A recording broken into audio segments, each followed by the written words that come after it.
کہ یہ بالکل ایک فضول بات ہے کہ ان پر ایک سائفر کو لے کے اور ایک جھوٹا مقدمہ بنا کے عمران خان صاحب کو سزا سنائی جائے۔ بہرحال اس سے پہلے جو سماعت یہ بھی چل رہا ہے، دیکھتے ہیں کیا فیصلہ آتا ہے، لیکن اگر درخواست ضمانت اوپن کورٹ میں ہو سکتی ہے سماعت، تو پھر اصل مقدمے کی سماعت بھی اوپن کورٹ میں ہونی چاہیے، یہ ان کے وکلاء کا موقف ہے۔ تو عمران خان اور شاہ محمود قریشی کے کمروں کو جو چیک کیا گیا، اب آتے ہیں ٹرائل کورٹ کی طرف چلتے ہیں جی۔ وہاں پہ آج جو سماعت ہوئی ہے وہ ڈیٹیل میں آپ کو بتا چکا ہوں، لیکن ایک دوسرا پورشن، کیونکہ عمران خان صاحب نے جج صاحب سے کہا تھا کہ میں کسی قسم کی سہولت نہیں مانگ رہا، مجھے واک کی اجازت ملنی چاہیے، تو جج صاحب نے ابوالحسنات محمد ذوالقرنین صاحب نے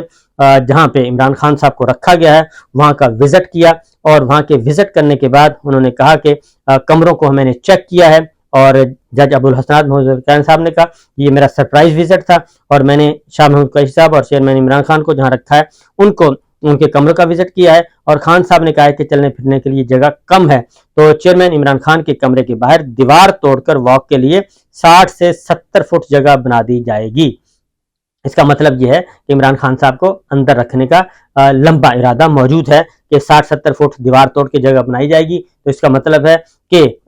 2-4-6 دن تو لگیں گے، اور اس کے بعد بھی سلسلہ چلتا رہے گا۔ تو جج صاحب نے یہ کہا ہے کہ دیوار توڑ کے ان کے لیے جگہ بنائی جائے، اٹیچ باتھ بھی موجود ہے، صاف ستھرا ماحول ہے۔ جج صاحب نے کہا کہ عدالتی سماعت میں وکلاء کی جانب سے کچھ نوک جھونک ہوئی ہے، شیر افضل مروت نے چیئرمین عمران خان کو چلان کی کاپی دستخط کرنے سے روکا ہے، یہ جج صاحب نے بتا رہے ہیں، اور چلان کی نقول لے لی ہیں، دستخط کرنے سے بھی ہچکچاہٹ ہے، چلان کی نقول وکلاء ساتھ لے گئے ہیں، اور چیئرمین عمران خان کے وکلاء نے کہا ہے کہ وہ چلان کو چیلنج کرنا چاہتے ہیں۔ ہم نے کہا کہ جی آپ چیلنج کر لیں۔ میں نے یہ بھی پوچھا کہ ٹرائل کروانا ہے یا نہیں، جج صاحب پوچھ رہے ہیں، تو 17 اکتوبر کو فرد جرم عائد ہو جائے گی، اور اگر ہائی کورٹ سے کورٹ آرڈر نہ آ گیا تو جب چلان نقول لے لیں تو دستخط نہ کرنا مناسب نہیں، تو یہ جج صاحب کہہ رہے ہیں۔ اور دوسری جانب جو اسپیشل سیکرٹری اعظم خان صاحب کا دفعہ 164 کا بیان کی کاپی جو ہے وہ بھی فراہم کر دی ہے، یہ جج صاحب بتا رہے ہیں، اور ملزمان کو گواہوں کے 161 کے بیانات کی کاپیاں بھی چلان فراہم کر دیا گیا ہے۔ ملزمان نے چلان کی کاپیاں موصول کرنی تاہم دستخط سے انکار کیا، تو وہ اس لیے کیا کہ انہوں نے یہ کہا تھا، وکلاء نے جو عمران خان صاحب کے وکلاء ہیں انہوں نے یہ کہا تھا کہ چونکہ یہ معاملہ ہائی کورٹ میں پینڈنگ ہے اور ہائی کورٹ میں فیصلے محفوظ ہیں اور ساتھ ساتھ اور سماعتیں بھی ہو رہی ہیں، آپ ان کے فیصلوں کا انتظار کر لیں، اگر ان کا فیصلہ ہمارے حق میں آ گیا تو یہ جو کچھ آپ کر رہے ہیں یہ سارا انڈو ہو جائے گا، اور اس ساری ایکسرسائز کو کوئی فائدہ نہیں ہے، بجائے اس کے کہ جلد بازی کی جائے، کچھ دن انتظار کر لیا جائے تو زیادہ بہتر ہے، لیکن وہ انتظار نہیں کیا گیا، اور آج کاپیاں جو ہیں وہ دے دی گئی ہیں، نقول دے دی گئی ہیں، اور یہی آج کا جو تازہ ترین معاملہ ہے۔ لیکن اب آتے ہیں اس ساری صورتحال، یہ تو پاکستان کے اندر رجیم چینج کا جو پروسیس ہے وہ چل رہا ہے، اور اس میں بقول آرمی چیف سابق جنرل قمر جاوید باجوہ، اس میں اسرائیل کو تسلیم کرنا اور نہ کرنا یہ بڑا ایک معاملہ تھا، کیونکہ یہ بات بہت دفعہ ہو چکی ہے، ریپیٹ کرنے کی ضرورت نہیں ہے کہ عمران خان صاحب اسرائیل کو تسلیم کرنے کے حق میں نہیں تھے، اور ان کا وہی موقف تھا جو قائد اعظم محمد علی جناح کا تھا، دو ریاستی حل جو پاکستان کا اصولی موقف ہے کہ فلسطین اور اسرائیل دو ریاستیں بنائی جائیں اور دونوں کی ساورنٹی کو تسلیم کیا جائے، اور اس کے بعد ریاست کو اسرائیل کو تسلیم کرنا ہے تو کر لیا جائے۔ لیکن باجوہ صاحب جو ہیں وہ اس کے بالکل اپوزٹ رائے رکھتے تھے، وہ کہتے تھے کہ معاملات کو آگے بڑھایا جائے، ساری چیزیں ساتھ ساتھ چلتی رہیں، اسرائیل کو تسلیم بھی کر لیا جائے، اسرائیل کے ساتھ تعلقات بھی ہونے چاہیے، معاملات بھی ٹھیک چلنے چاہیے، تو یہ ایک معاملہ تھا۔ لیکن اس وقت جو چل رہا تھا جی کہ سعودی عرب نے اسرائیل کو تسلیم کرنا تھا، 90% معاملہ طے ہو گئے تھے، اور اس کے ساتھ ساتھ پاکستان کی باتیں بھی آ رہی تھیں کہ سعودی عرب ہوگا تو ساتھ ہی پاکستان بھی ہو جائے گا، لیکن یہ جو خفیہ سفارتکاری ہو رہی تھی جس کا انکشاف جو قومی سلامتی کے مشیر ہیں، قومی سلامتی کے ترجمان جو ہیں جان کریبی، انہوں نے جو کیا تھا واشنگٹن میں، انہوں نے انکشاف کر دیا، انکشاف جیسے ہی کیا تو کچھ ہل جل بھی ہوئی، اور وہ پاکستان میں بھی کچھ ایکٹیویٹیز ہوئیں، کچھ سعودی عرب میں بھی ایکٹیویٹیز جنریٹ ہوئیں، اور کچھ نواز شریف صاحب کے وزٹ بھی ہوئے، یورپ کا بھی ہوا، UAE کا بھی ہوا، سعودی عرب کا بھی ہوا، اور اب ایک اور وزٹ ہونا تھا آنے سے پہلے۔ یہ ساری چیزیں پیرالل چل رہی تھیں اور بڑے ہی خفیہ انداز میں چل رہی تھیں، اور بظاہر یہ شو کیا جا رہا ہے کہ نواز شریف صاحب ایک پولیٹیکل ڈیل کے تحت آ رہے ہیں انٹرنل، لیکن یہ بتایا جا رہا ہے کہ ان کے اصل جو ہے وہ ہماری خارجہ پالیسی بڑی امپورٹنٹ ہے آنے والے دنوں میں،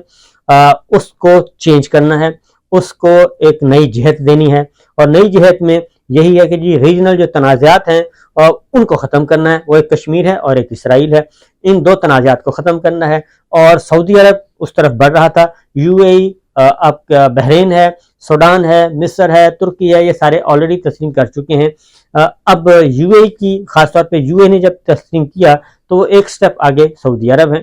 تو یہ جو خفیہ سفارتکاری ہو رہی تھی، اس خفیہ سفارتکاری کا ستیہ ناش کر دیا ہے حماس اور حزب اللہ اور الفتح نے، جو کہ حملہ کیا اور اسرائیل کے اندر جا کے ملٹی ڈائمینشنل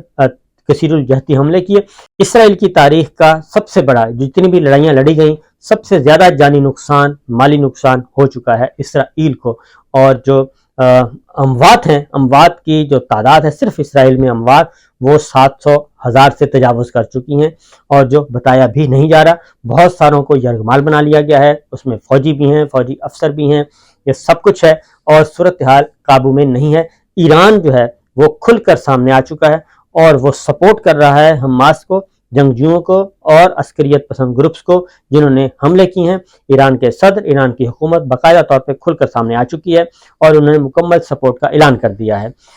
ترکی، کویت جو ہے وہ بھی اس کو اسرائیل کو ذمہ دار قرار دے چکا ہے، یہ جتنا بھی اس وقت ہو رہا ہے، اور سعودی عرب ابھی تک خاموش اور ایک ان بٹوین چل رہا ہے، اور وہی دو آزاد ریاستوں کا قیام اصولی موقع پہ ہے، لیکن ذرا پیچھے بیٹھ کے۔ یو اے کی جو وزارت خارجہ کا سٹیٹمنٹ آیا ہے وہ بڑا حیران کن ہے، اور پہلا ہے کیونکہ اسرائیل کو تسلیم کرنے کے بعد یہ پہلا موقع ہے۔ تو انہوں نے یہ کہا ہے کہ یہ جو حماس نے حملہ کیا ہے اس سے جو اسکیلیشن بڑھی ہے، جو کشیدگی اس میں بڑھ گئی ہے، اور دونوں طرف جو نقصان ہو رہا ہے سیولینز کا، اس کو روکنا چاہیے اور اس لڑائی کو روکنا چاہیے۔ اور انہوں نے ٹلٹ ان کا اسرائیل کی طرف ہی رہا ہے۔ انہوں نے اس دفعہ پہلی دفعہ یو اے ای نے جو ہے وہ جنگجو اور اس حملے کو سپورٹ نہیں کیا، اور وہ اسرائیلی کی طرف چل رہے ہیں۔ پاکستان کا رویہ بھی بہت محتاط ہے اور بہت دھیما ہے، سارے دیکھ رہے ہیں، کیونکہ جو